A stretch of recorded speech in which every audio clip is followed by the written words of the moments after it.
Assalamualaikum warahmatullahi wabarakatuh. Perkenalkan, nama saya Aisyah Amini dengan NPM 22110211135. Di sini saya akan menjelaskan tentang RPJM 2020 sampai 2024 bab 4 tentang meningkatkan SDM berkualitas dan berdaya saing. Di sini saya dari kelompok 4. Pertama, saya akan menjelaskan tentang latar belakangnya, yaitu pembangunan sumber daya manusia di Indonesia itu seperti membangun kemampuan dan keterampilan orang-orang di negara itu supaya jadi lebih baik dan bisa bersaing lebih baik. Nah, hal ini penting karena ketika banyak orang di usia kerja yang punya kualitas bagus, itu bisa jadi baik untuk pertumbuhan ekonomi. Tapi kadang juga bisa menjadi masalah. Misalnya jika jumlah orang usia kerja terlalu banyak tapi lapangan kerja yang tersedia terbatas, itu bisa menimbulkan masalah.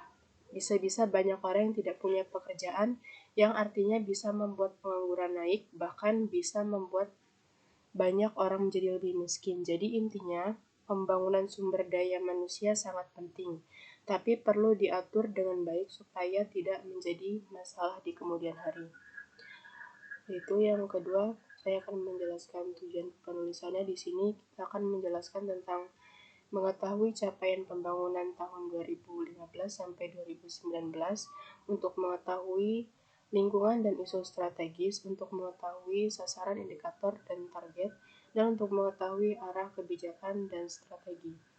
Di sini saya akan menjelaskan teori peneguh yang kami gunakan, yaitu teori human capital, yang itu seperti konsep dasar yang dipakai untuk memahami pentingnya investasi dalam pengembangan kemampuan manusia. Nah, investasi ini juga bisa dalam bentuk pendidikan, pelatihan, atau pengembangan keterampilan pribadi. Ide di balik teori ini adalah bahwa dengan investasi ini, orang jadi lebih pintar, lebih ahli, dan lebih produktif. Dan tinjauan empiris yang kami gunakan adalah penelitian terdahulu yang berjudul Pengembangan SDM Unggul Berbasis Kolaboratif Strategic Management.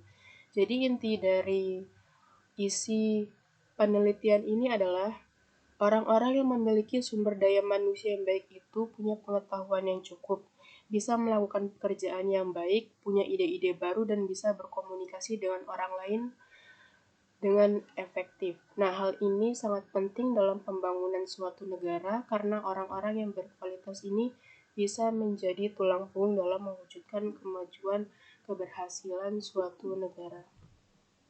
Dan di sini saya akan menjelaskan tentang pengendalian penduduk dan penguatan tata kelola kependudukan.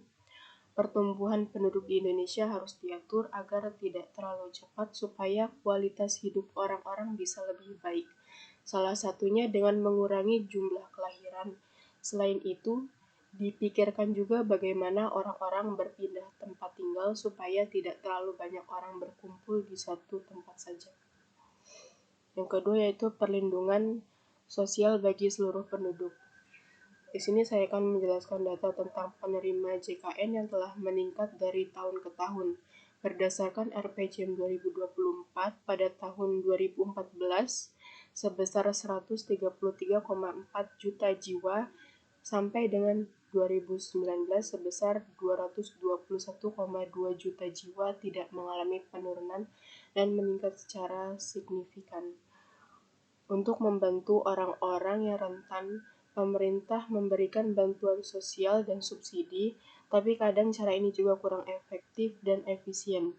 Jadi perlu disempurnakan lagi. Selain itu, ada juga program jaminan sosial seperti jaminan kesehatan dan jaminan sosial ketenagakerjaan. Tapi masih ada tantangan seperti sulitnya memperluas kepesertaan dan peraturan yang masih belum jelas. Yang ketiga yaitu pemenuhan layanan dasar. Di bidang pendidikan pada tahun 2018 masih terdapat 4,4 juta anak usia 7-18 tahun yang tidak atau belum mendapatkan layanan pendidikan anak tidak sekolah atau ATS. Penting untuk meningkatkan sistem pendidikan, kita perlu meningkatkan Pengetahuan tentang kualitas pembelajaran dan partisipasi pendidikan harus ditingkatkan dan kesenjangan ekonomi harus dikurangi. Dengan langkah-langkah ini kita bisa meningkatkan kualitas hidup dan kesejahteraan masyarakat secara keseluruhan. Dan itu peningkatan kualitas perempuan, anak, dan pemuda. Masih banyak anak perempuan dan pemuda yang butuh perlindungan dan dukungan lebih. Anak-anak di penjara sering tidak bisa akses pendidikan dan akta kelahiran. Kelahiran terhadap anak dan perempuan masih sering terjadi, termasuk kekerasan dalam rumah tangga. Selanjutnya itu pengentasan kemiskinan. Ekonomi Indonesia tumbuh, tapi kemiskinan turunnya lambat. Sektor keuangan dan jasa tumbuh, tapi tidak membantu banyak orang miskin. Pertanian yang diisi oleh banyak orang miskin masih produktivitasnya rendah. Dan terakhir yaitu peningkatan produktivitas daya saing. Indonesia perlu meningkatkan keahlian dan produktivitas tenaga kerjanya. Masih ada kesenjangan dibandingkan dengan negara-negara lain seperti Singapura dan Malaysia.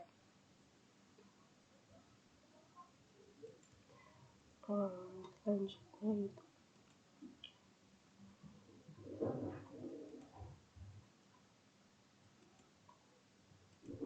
Di sini saya akan langsung ke kesimpulan.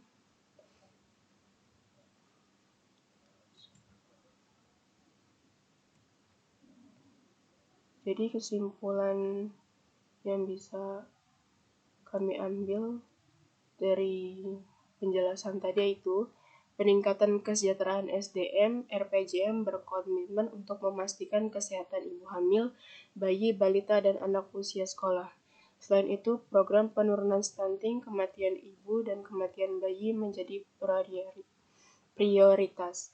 Pendidikan dan vokasi, RPJM bertujuan meningkatkan kualitas pendidikan dan vokasi. Selain itu, pengembangan manajemen talenta Indonesia juga akan dibangun. Investasi dan reformasi birokrasi mendorong investasi yang luas untuk menciptakan lapangan pekerjaan. Reformasi birokrasi juga menjadi fokus untuk mempercepat pelayanan, mengurangi perizinan, dan menghilangkan hambatan investasi. Penggunaan APBN yang tepat sasaran itu memastikan setiap rupiah dan APBN memberikan manfaat ekonomi dan kesejahteraan bagi masyarakat. Saran bagi kami yaitu untuk meningkatkan sumber daya manusia yang berkualitas dan berdaya saing, yaitu pendidikan yang berkualitas, pelatihan vokasi dan keterampilan, kesehatan dan gizi, pengembangan talenta, reformasi birokrasi, pemberdayaan perempuan dan anak, dan penggunaan APBN yang efisien. Terima kasih. Sekian penjelasan dari saya. Apabila ada kesalahan saya mohon maaf. Wabillahi taufiq wal hidayah. Wassalamualaikum warahmatullahi wabarakatuh.